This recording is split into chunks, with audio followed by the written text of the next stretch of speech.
On today's show, we have a true trailblazer in the world of comedy and entertainment. Margaret Cho is not just a comedian, actor, musician, advocate, and entrepreneur. She's also a 5-time Grammy and Emmy nominee whose voice has resonated in our consciousness for decades. Ooh. From her early days honing her craft in the vibrant clubs of San Francisco to her groundbreaking work on television and the stage, Margaret has always been a fearless voice for the underrepresented and a beacon for women in comedy. Let's take a look at this clip. And I had a hard time because when I got the show, my mother decided that she was going to move back in with me. Because I don't know if you understand this, but Dancing with the Stars is old people's jam. It is the jam of old people, and my mother loves it so much. And so she would come every rehearsal, every taping. She would sit in the front row of the tapings, and I could not even look at her because she would emit this low-pitch moan that only I could hear.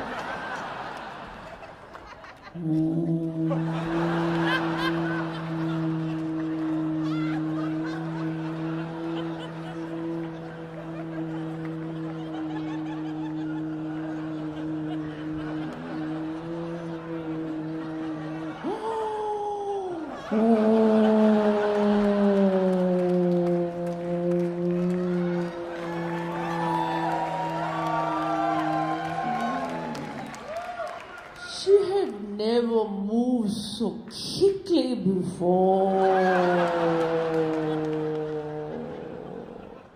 Please welcome to the show, Margaret Cho. Welcome, Margaret. Thank you. Hi. Thank you for being with us. This is when the studio audience should be going absolutely crazy, but... Excellent. Yay. Thank you. Thank you. So we are thrilled to have you, Margaret. We have so much to talk about. I want to start off, your career has spanned stand-up comedy, acting, music, advocacy, entrepreneurship.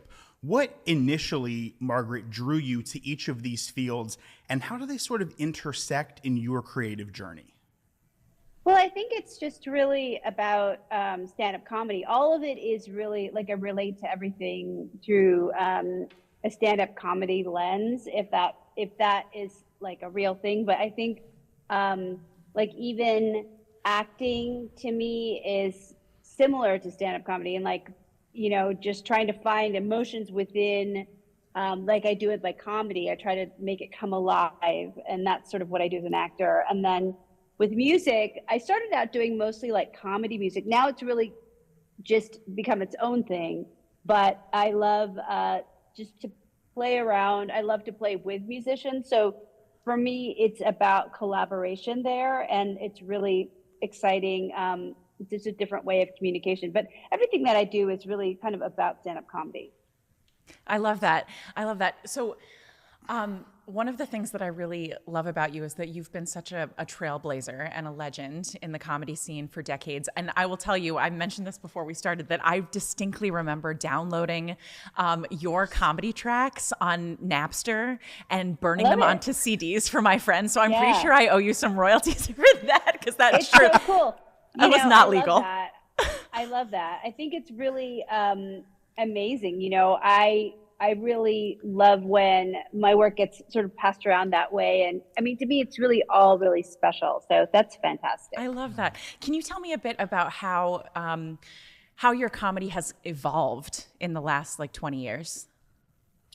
I think that it's just really gone from just being about identity, and then it goes from identity to identity politics. And I think it's back forth again. Now we're sort of back to where identity is more political than ever. You know, as a queer woman, as an Asian American woman, as an aging gay, these are things that are really politicized. And, you know, now I'm also trying to understand my own position in the gender spectrum and starting to think, oh, I think I should probably now step into the non-binary, gender non-conforming person that I've always been. So that's like kind of like, oh, the young generation is teaching me, these are your identities. Like, oh, this is actually a new thing. This didn't exist when I was first coming out as a queer person way back when. So now it's like I'm learning. So it's really about sort of identity as politics and back and forth. I love that. And what's so amazing about that, Margaret, is that throughout your life, the fact that your comedy is a reflection of your life and you're so authentic in how you share, that we get to kind of grow and learn along with you. I think there are a lot of people who make a decision about who they are and what their role is in the world and then stop growing and evolving. And so the fact that you are sharing what you're learning about yourself with your audience is such a gift. So thank you so much for that. Thank you. Thank you. I love it. And I think it's great to also be able to learn from young people who have grown up with queer politics, who have grown up really understanding their place in the world and now are teaching old dogs new tricks, which I am so happy to learn. Absolutely. So on that same topic, Margaret, now you've been a vocal advocate for LGBTQ plus rights, anti-racism, anti-bullying throughout the span of your career. How do you balance using humor as a tool for social change while also addressing the serious and sometimes painful topics you have to talk about as well? Mm-hmm. Well, humor is hope. I think humor is where we find that glimmer of hope. And if you think about it like in a very practical sense, a laugh is a breath that you didn't expect to take. And so that's really what I'm trying to do. I'm trying to encourage that moment of breath, that intake of life that you didn't expect was going to happen. And so humor is about that. Like, I think the way that I've approached it, my sense of humor is really about lifting up people. It's about really lifting up these ideas and down, kind of putting down bigots, putting down bigotry, putting down cynicism, putting down racism, homophobia, transphobia. These are things that are ideas that keep us stuck, and I want to move forward. Mm-hmm. What you just said was so beautiful. You also had an amazing quote that we heard where you said, the closer you are to death, the easier it is for you to laugh in the face of it. And I think it's so profound when it comes to like this darkness that we experience, that part of the role of the artist is to reflect that back.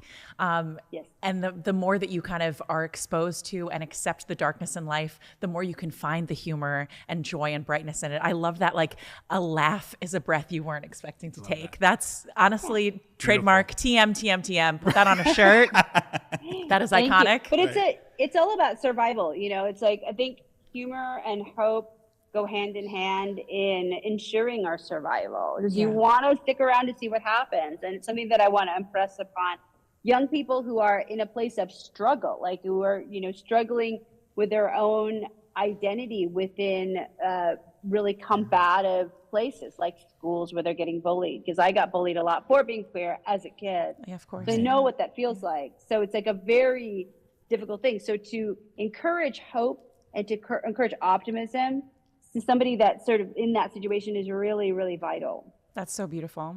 That's beautiful. As I was poking around your website, I saw this really beautiful tribute that you did to revolutionary Irish singer-songwriter Sinead O'Connor back in August, who's just one of my absolute favorite artists and artist advocates. I would just love to give you this opportunity to just talk a little bit about what her story, her message, her art, what does that resonate? How does that resonate with you? How does she resonate with you?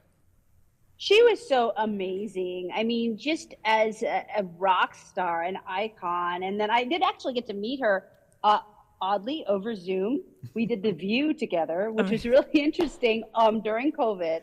And she was really excited to be there. And I was so excited to meet her. And, I really wish that I could have, I for some reason, never got to actually see her play. I don't know why. I think maybe she wasn't touring as much. You think like back in the 80s and 90s, like early 90s, she was everywhere. Mm-hmm. And then after that she ripped up the picture of the Pope, you didn't see her again, really. But what an iconic move.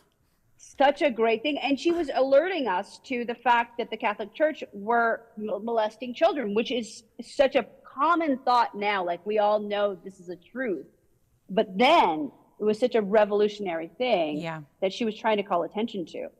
And it really was very difficult for her. But I think what an icon, what a true, and true beautiful artist as well. If you just look at it from a technical perspective, just an amazing voice, an amazing, just the way that she sings, her cadence, her approach to a song was really magnificent, really once in a lifetime kind of artist. An incredible artist, an incredible storyteller who then also really tapped into her own bravery and used her art for activism. It's really inspiring, and I think it's what the most effective and timeless artists are capable of. That's really beautiful. Yes, thank you. Margaret, I want to get to this and ask you about this. This is big in the news. Listen, you've been a prominent figure in comedy and entertainment for decades, navigating through various culture shifts and changes. What are your thoughts on this phenomenon we're now seeing of cancel culture, particularly within the comedy industry? We've seen it with your good friend Kathy Griffin, has gone through a lot. Can you give us your take on that? And it's so big nowadays. It's interesting because I think, with Kathy, I don't agree. Like, I don't agree that she should have been canceled. Like, it's really what everybody wanted to do to Donald Trump. Like, everybody, it's really just a genius joke. I don't know why anybody took it the wrong way.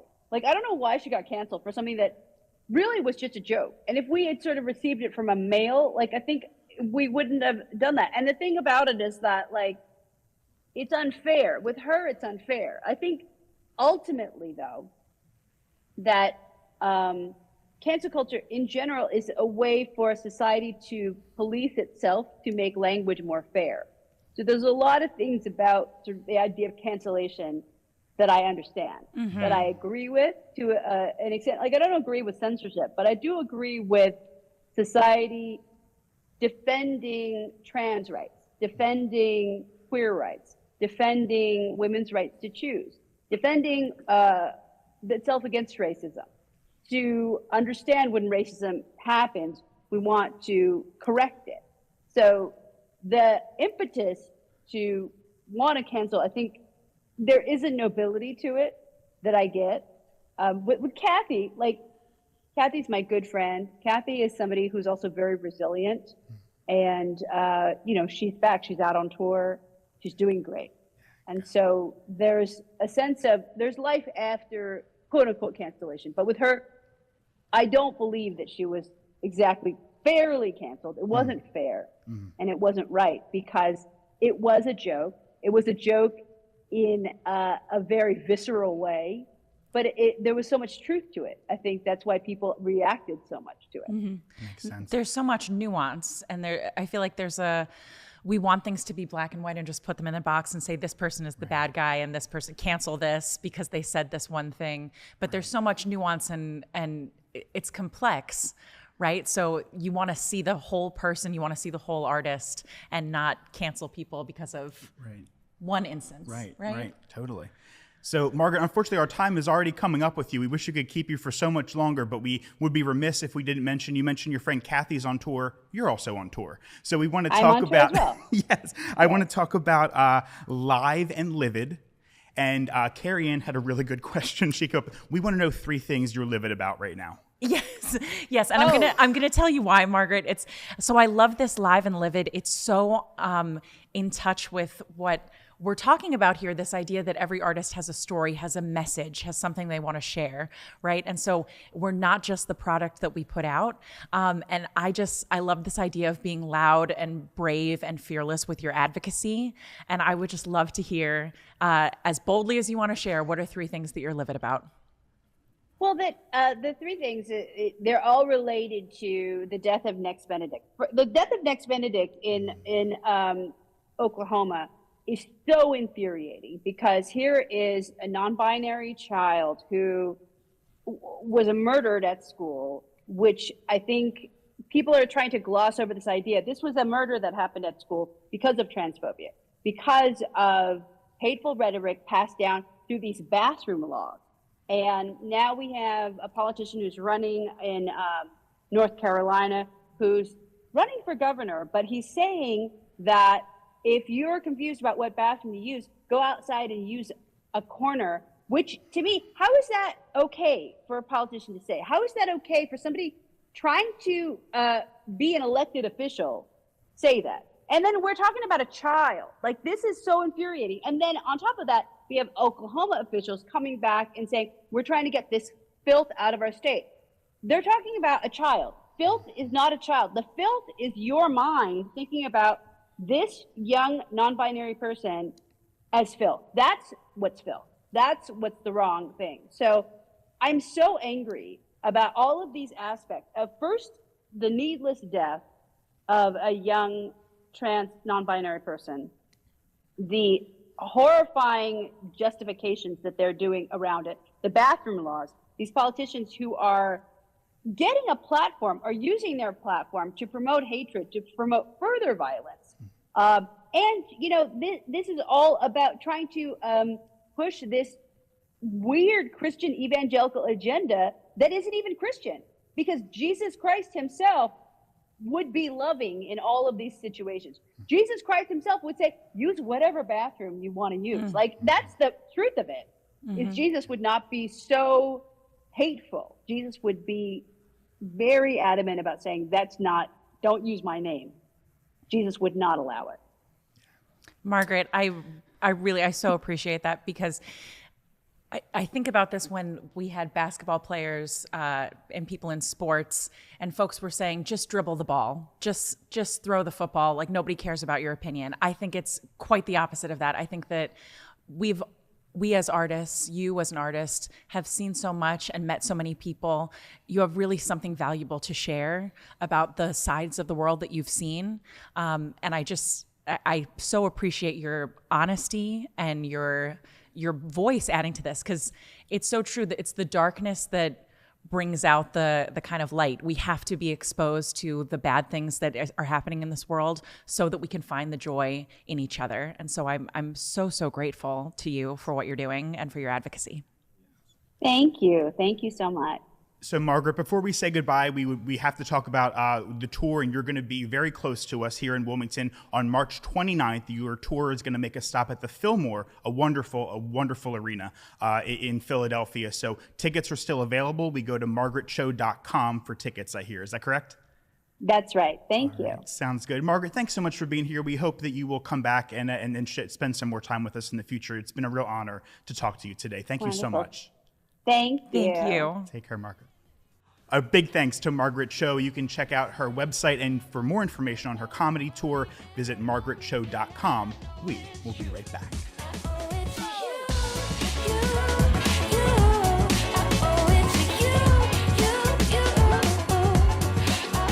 Welcome back to CultureScope. We are joined next, I'm so excited about our next guest, by, I have to read this, she has so many titles: poet, performing artist, producer, director, the list goes on and on and on. Please welcome to CultureScope, SuiteFranchon. Did I say that correctly? Yes, you did. I love it. Thank Welcome you to the so show. Much. Thank you. Thank you for having me. Congratulations on this awesome show. Thank you so much. It's so much fun. Can I call you Sweet? Absolutely. That's what they call me. I love this. Call me Sweet. Call me See, Sweet. And y'all are going to go ahead and follow my friend Sweet on Instagram, on TikTok, on Facebook. And it's SuiteFranchon. Yes, I love it that. is. Right? SuiteFranchon. It sounds like candy, but it means the best of. It means the best of. You hear that? Yes. Listen, I'm going to start adding that. Am I Sweet Carrie Ann? Yes, Is you there should. already a I be trademark? sweet. No, you can, honey. Yes, you can. Put a trademark on No, it. all I need is SuiteFranchon. You can have it. You can be Sweet, whatever, Sweet Matt, whatever you want to do. I love that. I love it. So a poet, a performer, a director, a producer. I'm fascinated with this name, SuiteFranchon. Okay. How did you start going by that name? Long before there was the social media, I was performing a lot between New York, Philly, and Delaware, and I needed a place to create something so people wouldn't call me so much. So I decided to create a website, and I reached out to everyone like, hey, I'm thinking of my stage name, and what should I call the website? And someone says Sweet, SWEET. I'm like, I'm not always that kind of There you sweet, go. Okay. but I always do my best. So I decided SUITE, just love being that. a poet and liking words and The wordplay, the Yes, the wordplay. creativity. Yes. Oh, I adore that. Thank you. That's beautiful.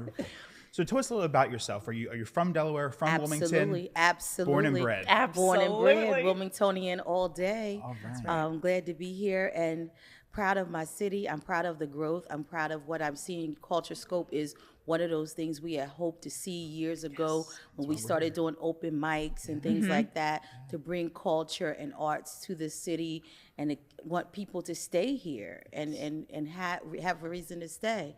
So I started, I was tired of traveling, so much, because open mics then, there was none in Delaware. And so I created something on Fifth and Tatnall, a Wild Child Cafe in Wilmington, and the rest has been history, and it's just evolved. Wow. The art has evolved with me as I age and grow. Isn't that incredible? Yes. That's the best thing I think about being an artist. Is we never stagnate. Never. It can grow with you. Yes. That's because you are the art, really. Yeah. You and know? my life is art. Yes. Yeah. So you create it and you're able to manifest things and create things as you grow. So that's why we as artists and performers, and we can do it for the rest of our lives. I tell everybody, you don't see Clint Eastwood, he hasn't stopped working, right? Yeah. That's what happens as an artist. Yes. Right. Ever evolving. Yes. So, I'm with Opera Delaware. Yes. And one of my passions with Opera Delaware is kind of dismantling this idea that people have that opera is for a certain group of people, that opera is we have this idea in our head that opera is a certain type of thing. That's right. And one of the things that you've created is soul opera. Soul opera, which I'm yes. obsessed with. Tell us a little bit more about what goes on with soul opera. Well, soul opera it evolved because I love music. I love storytelling in various ways, and I love opera. I love music, period, of all genres. And I was a classical performer in high school and college, and so I played the oboe, and so I had access to things that some of my friends didn't. And I in New York took me to opera once, and I'm like, what is this? What are they talking about? But it was even though I didn't understand the language, it was captivating. I loved that it was big, and I said, okay. And then decades later, they created something called rock opera, and I went to see that. And I'm like, oh, rock music. And I said, well, I don't know any of that, but I know soul music. And so we created a thing called soul opera, telling stories of love and life using poetry and music. It's beautiful. Thank you. It's exactly what I think opera was created for initially. Yes. I think we get really caught up in definitions and we put things in boxes. Yeah. But opera and art are ever evolving because we as a culture are ever evolving. That's right. And so opera is just the vehicle with which we tell these stories. Yes. So I love that you've taken this.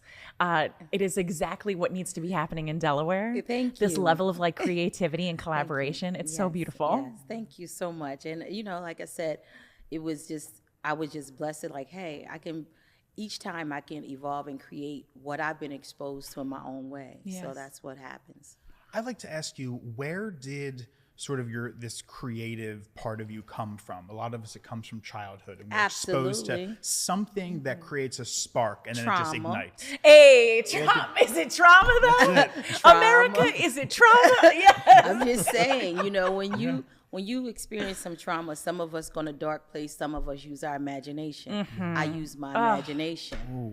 And one of the challenges I always had, and I tell us as we mature, is that, hey, you got to use your imagination for the good. That's how you save the world. That's how, you make change in life and throughout, you affect your community positively. Right. So you always, as a creative and one who appreciates a good imagination, I just decided to use it for the good. I love that. I love that. That's amazing. So I wanted to ask about what's upcoming for you. You have a big event on March 16th, I hear. Absolutely, yes. Can you tell us about that? We're very excited. Soul Opera evolved and became this larger life event years ago. I'm at the Queen, and then the pandemic hit and things happened. And we lost a few people during the pandemic. That was a part of that journey. And it took a while for us to decide, what's next. And then God placed it on my heart, hey, you can do. So our first production was called Peace, Love, and Poetry. It was this open mic thing that we did. And I was like, hey, I can do soul opera, because I do a radio show called Soul Opera Live on radio. And I said, hey, we can do soul opera and live music and peace, love, and poetry with some poetry and live music. So we're doing soul opera live and the Peace, Love, and Poetry experience at Christina Culture Arts Center on March 16th. It's our first show since the pandemic, public. I do a lot of Congratulations. private functions. On my first public production since the pandemic. I'm glad to say that.